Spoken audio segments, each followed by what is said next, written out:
Hey, I'm Anne Marie with Speak Confident English. I'm curious if you've ever heard the expression, it's not what you say, it's how you say it.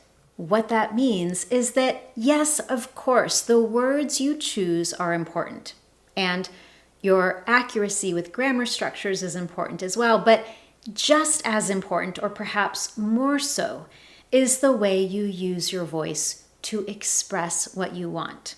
Your voice can carry meaning. It can express emotion and depth.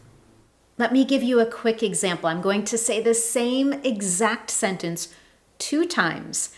Both sentences have precisely the same words, but there is a difference in meaning because of how I say the sentence. Sentence number 1, I love reading. Sentence 2, I love reading. Same exact words, but I changed my volume, my pitch, and tone, and so on. All of this is called vocal variety.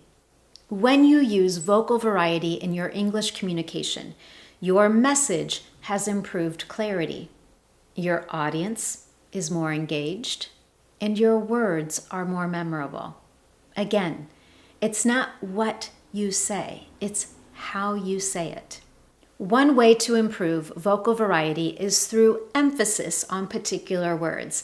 And in this Confident English lesson today, we're going to explore 3 specific ways you can improve or incorporate emphasis in your English communication.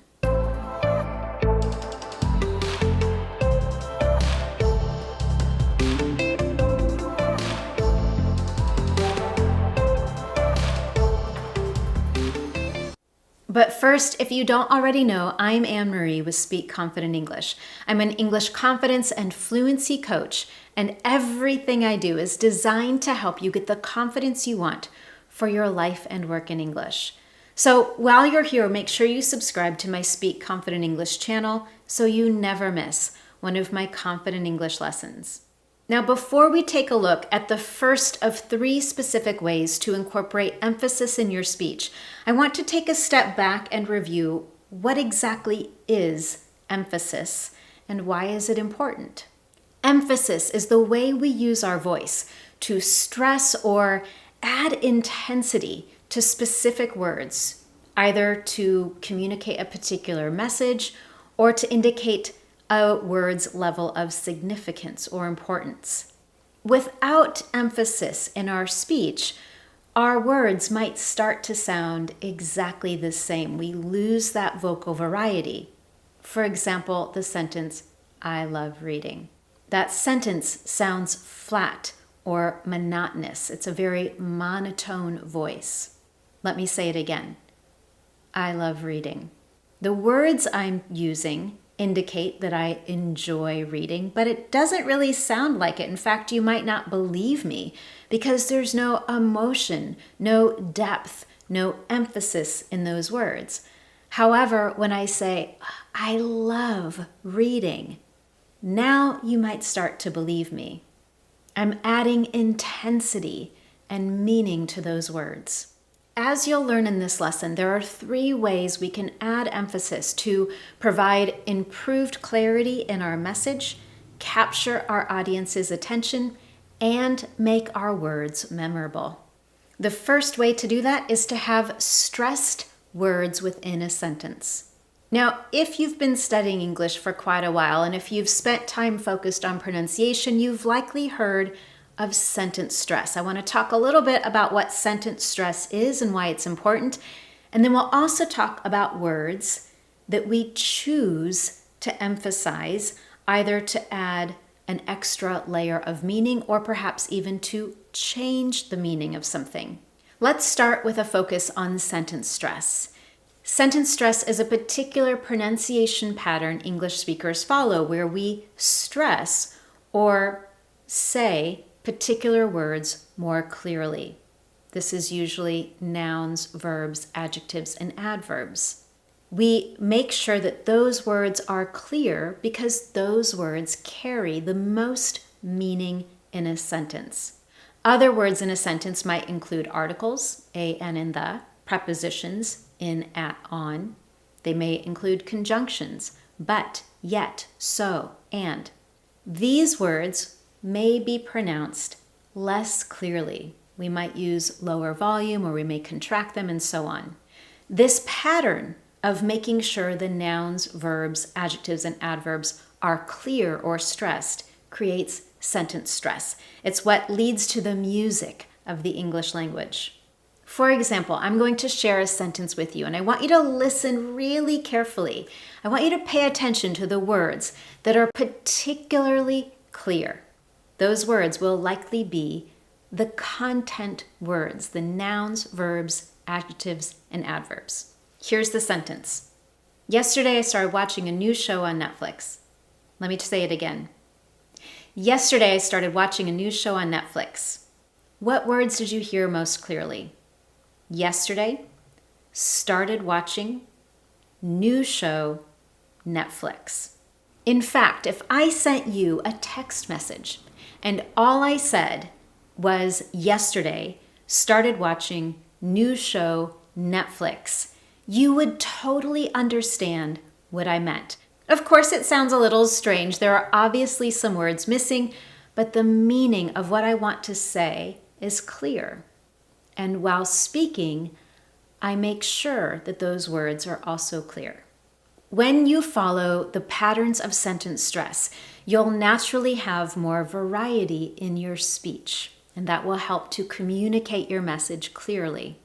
In addition to that, while speaking, there may be words that you choose to add extra emphasis, either because they're particularly important or you want to change the meaning of a sentence. To help illustrate this, let me give you an example. I'm going to use the sentence, I spoke to Julia yesterday.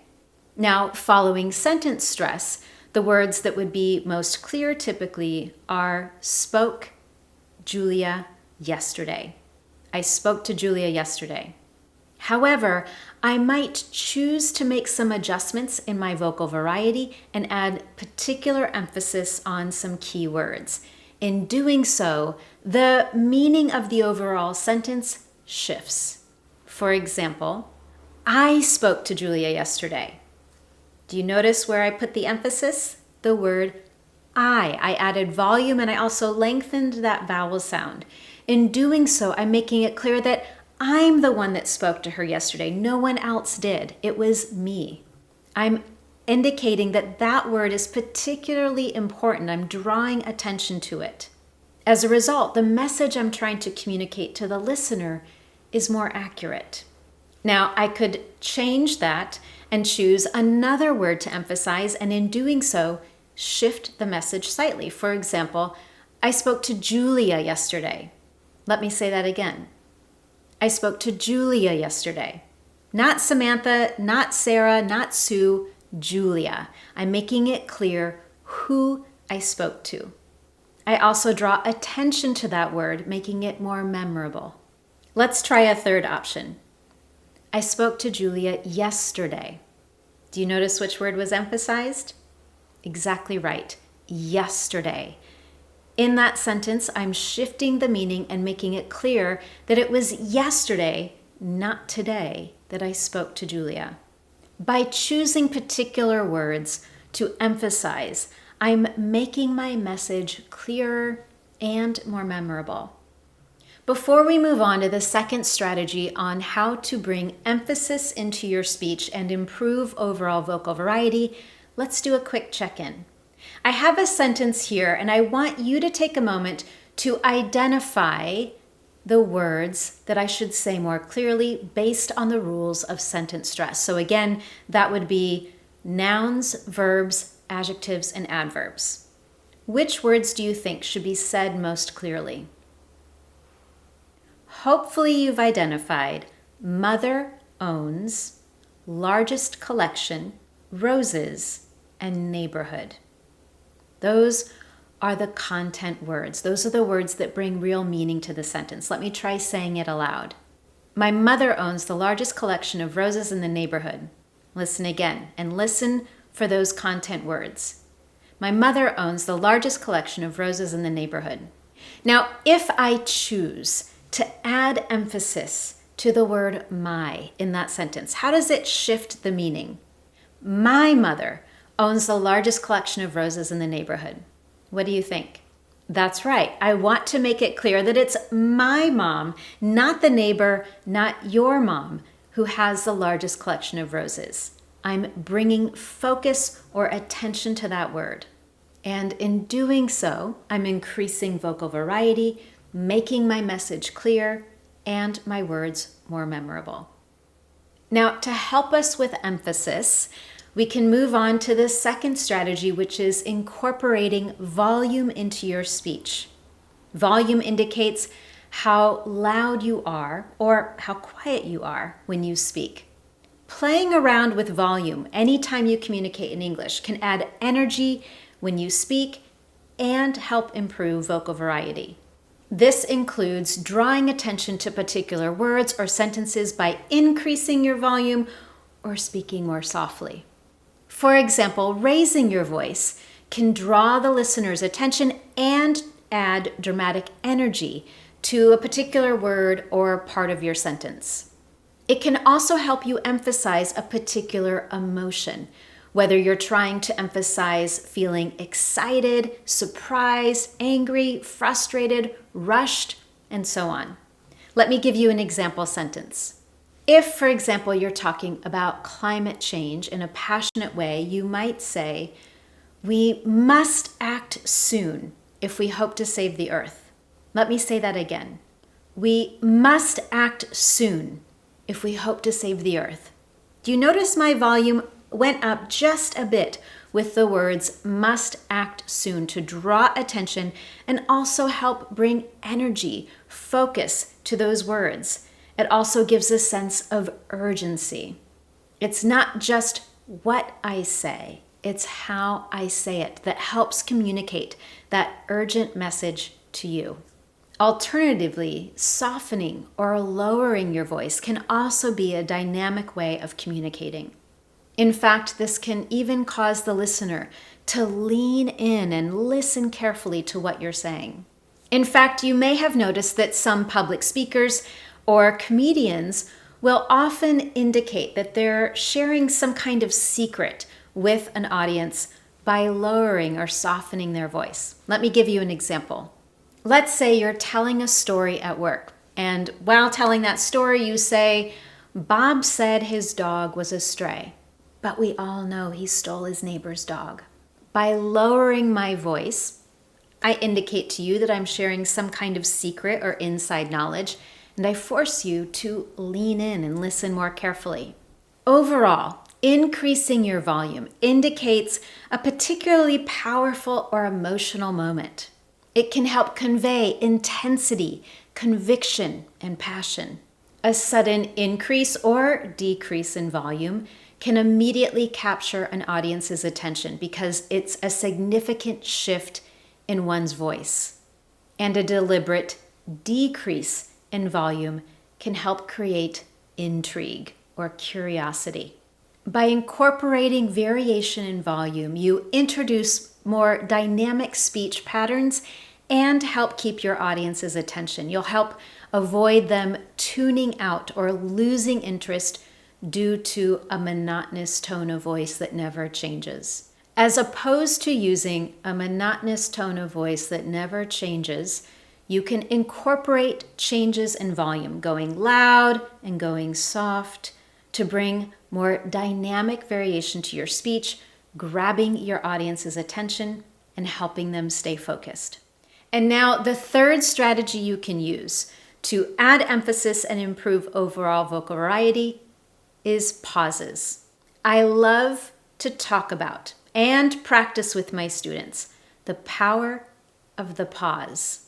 Pauses help us naturally slow down our speech, which is beneficial when we're feeling particularly nervous or when we want to make sure our speech is smooth, clear, and fluid.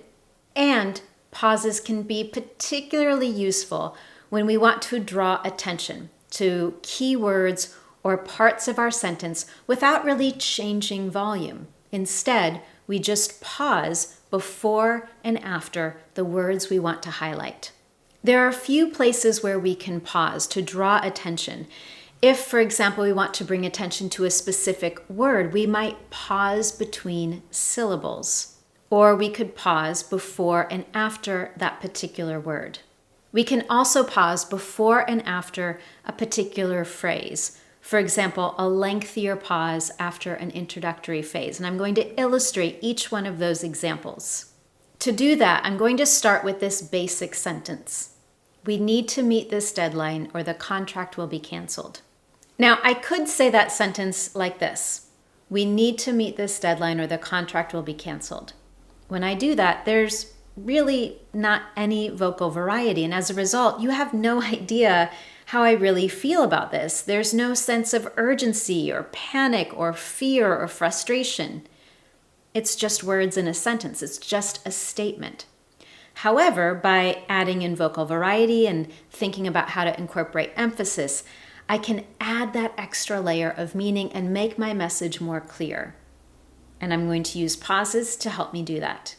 If, for example, I want to bring particular focus to the word canceled, perhaps I'm nervous about this contract being canceled, I can use a pause between the syllables to help me do that. We need to meet this deadline or the contract will be canceled. It sounds a little bit strange, but by adding that pause, canceled, I'm making that word abundantly clear, drawing attention to it. It's almost like taking a yellow highlighter and circling that word. I'm also communicating some fear or frustration. I can go a step further, adding more urgency to this particular statement by adding pauses before and after the word need. We need to meet this deadline or the contract will be canceled. Listen again.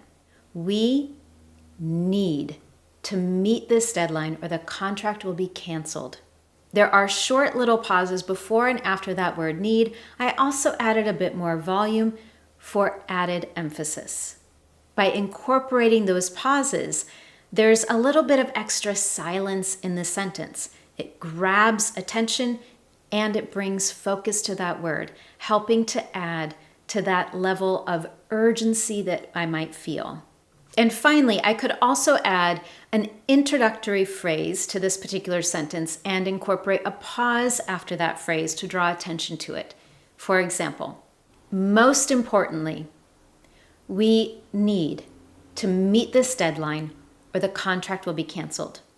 Let's pause for a moment and compare that final example with the first way that I said that sentence. I'm going to start with a monotonous tone of voice with no vocal variety.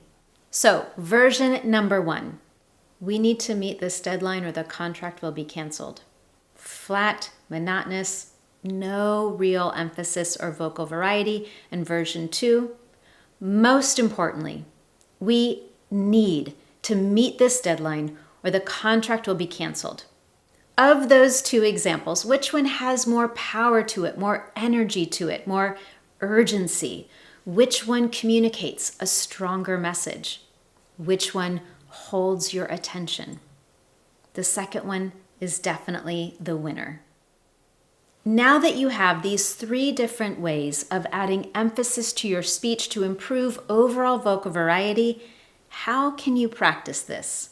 I want to give you a practical, concrete way to do so, but before I do, I want to highlight that incorporating emphasis and improving vocal variety can take time. It means getting used to particular speech patterns, such as sentence stress. It also means learning to make choices about how you say particular words. There isn't always a particular right or wrong way to do so. It's all about the message that you want to communicate. There may be a sentence that you want to express, and there are words that you would choose to emphasize to communicate a particular emotion or to communicate a message. If I were to say the same sentence, I might make different choices. There isn't necessarily a right or wrong. It is knowing what you want to communicate and thinking about the best way to do that. You can do so with your word choices and with how you use your voice. In practicing this, I strongly recommend that you be patient with yourself. Give yourself time to practice and adjust. Now, the best way to do all of that is to start a speaking journal practice. I love speaking journals. If you've joined me for Fluency School, if you're part of my Confident Women community, you know that I love the practice of recording yourself because you can, first of all, do it privately. Nobody needs to hear, nobody needs to know. That can reduce overall anxiety. So you can record yourself speaking. Then you listen to it, and that's the key. You can't change anything if you don't know what to change. When you listen to yourself speaking, you start to notice particular patterns. You can hear the things that you're doing well. You can also hear the things that you want to change, and you might listen to yourself speak and realize, oh, I could have added some volume, or I could have added a pause to that sentence, and in doing so, it would have made it more powerful. The best thing about recording yourself is you can then record yourself again. After you listen and evaluate, you can do it again and make some comparisons. Keep the first recording, do it a second time, make some changes, and compare the two. Evaluate them and see what changes you were able to make and how does that change your overall message. Now, if you've never heard of a speaking journal practice before, if you've never thought about this, let me give you 2 recommendations. Number 1, at my Speak Confident English website, you can download a free in-depth training titled How to Say What You Want in English. It's a 2-part training series, and in that training, I do talk about the process of recording yourself, how you can begin that practice, and why it's so useful for your overall English skills, whether you're working to gain confidence, fluency, or accuracy, or all of the above. The second recommendation I have is an in-depth lesson at my Speak Confident English website titled How to Create a Speaking Journal Practice. With that particular lesson, you can also download a free guide with 30 days of speaking prompts. So if you're not really sure what to talk about when recording yourself as part of a speaking journal, you could use those prompts to help you.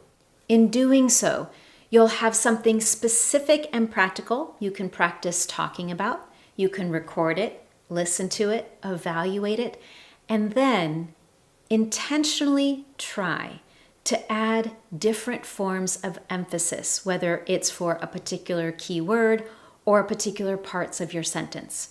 This might also include playing around with volume, so making sudden changes to how loud or how soft you're speaking.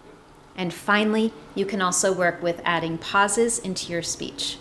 With that, thank you so much for joining me in today's lesson. I truly hope you found it useful to you.